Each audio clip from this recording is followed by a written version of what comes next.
No, I wanted the first round finish. I've been saying I'm gonna get it. I almost had it.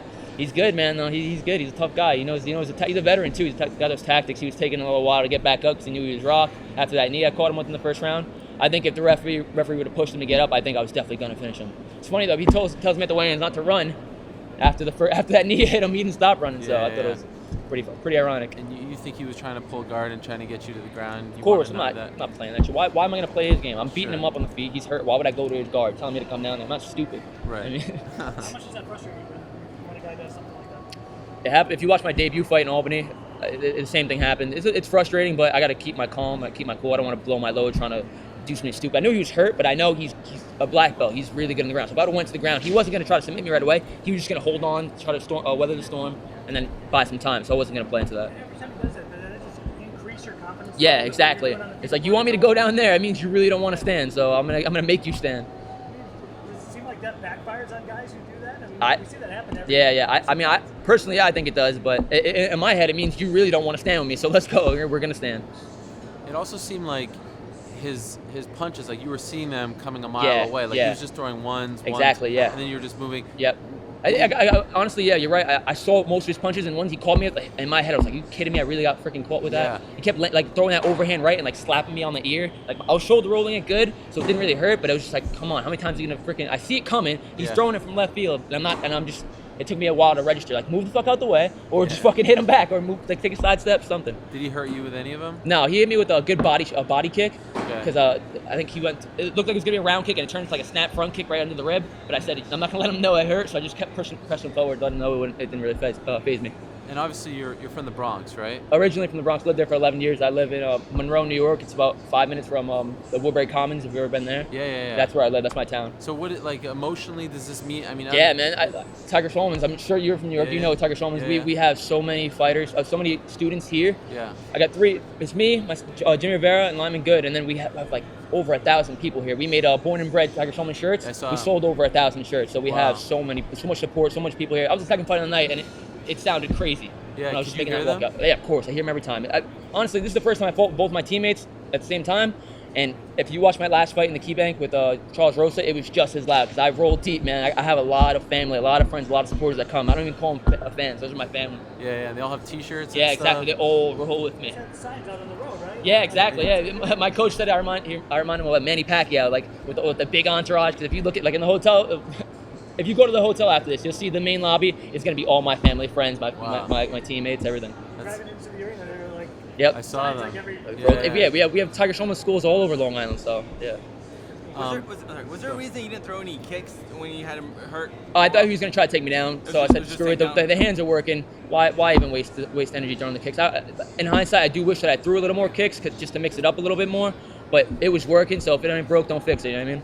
How close at the end? How much more time do you think you needed at the end to be able to get that? I think maybe another 30 seconds.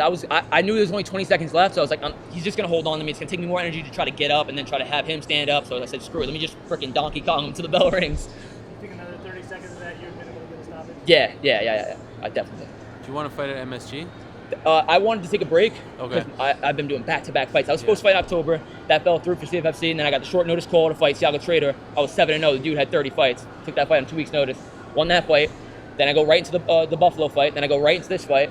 And I came to the fight really banged up. I had a lot of freaking injuries. I don't want to get into them, but I had every day it was almost something new. And I was like, "You kidding me?" Just to get to the fight, it was a struggle. So I wanted to take a nice, like 5-6 month break. But if you call me from MSG, how am I going to say no? I'm a New Yorker, man. You know what I mean? I've been to MSG for a bunch of other stuff. To be there to fight, it'd be insane. So how could I say no to that? Would you have pulled out if this wasn't a New York card?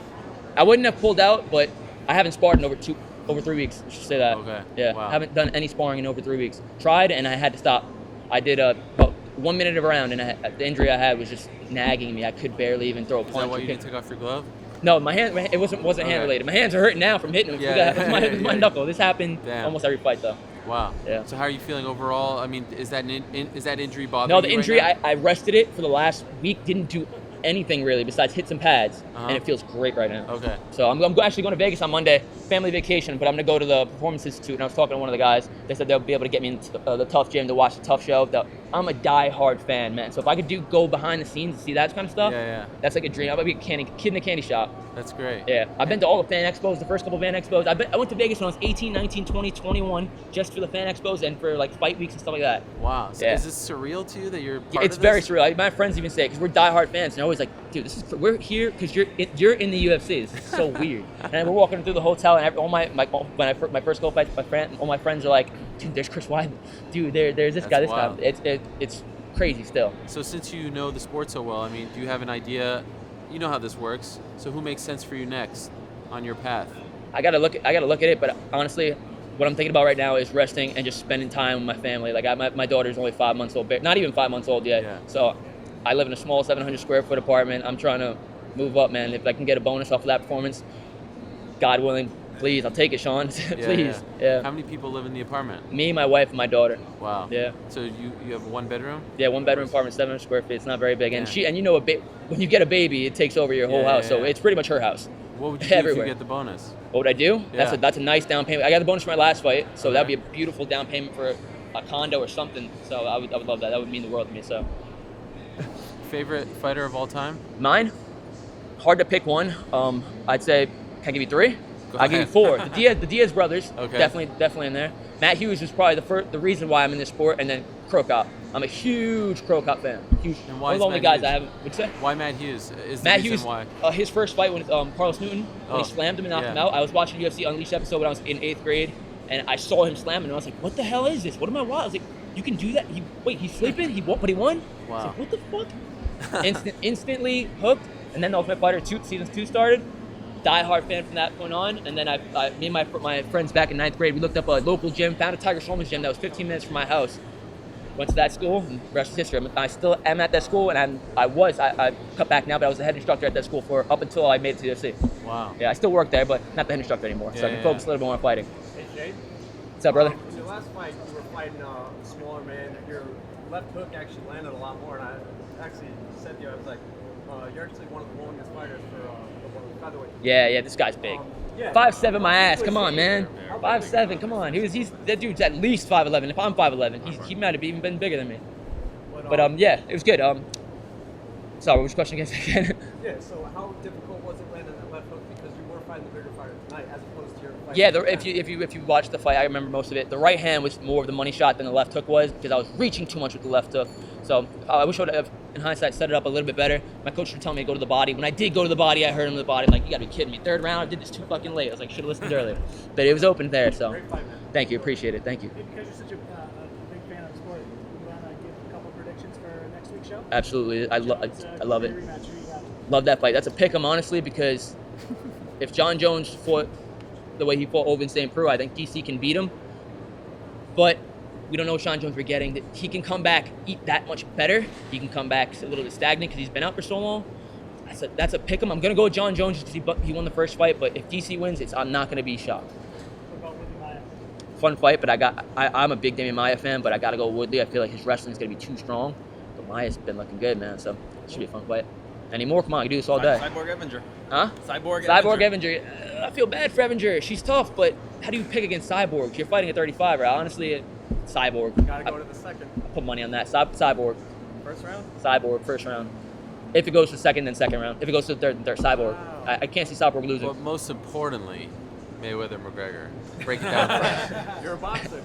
Break it I'm not a down. boxer. I'm not. I mean, I might look like a boxer. I started out as a grappler. I'm not a boxer at all. I started out as a grappler. I freaking hated kickboxing. I used to get my ass kicked all the time. I hated it. Go to the floor. Then I started knocking people out. I was like, this is pretty fun. So let me do Yeah. some more of this. But Mayweather. I'm the MMA guy. Everyone's like, you're not picking. How the fuck do you pick against the best ever? It's not like he's fighting just another boxer. He's fighting TBE, the best ever. So I'd be stupid to pick against him. How though? How's he gonna win? I think he's gonna get a late stoppage. Wow. Yeah. Wow. Like, no disrespect to Conor. I think Conor's a fucking genius. Dude's making so much money off of this. So who the fuck cares, really? Dude's getting paid, but this is the best ever. This is his first boxing match. It's just different. Apples and oranges. Me and my team go to the boxing gym all the time. That's where we get a lot of our hard sparring at the boxing gym with professional boxers. And I can tell you, yeah, I would beat the shit out of those guys in a kickboxing fight or an MMA fight, but it's a boxing fight. Those guys give me some work. Right.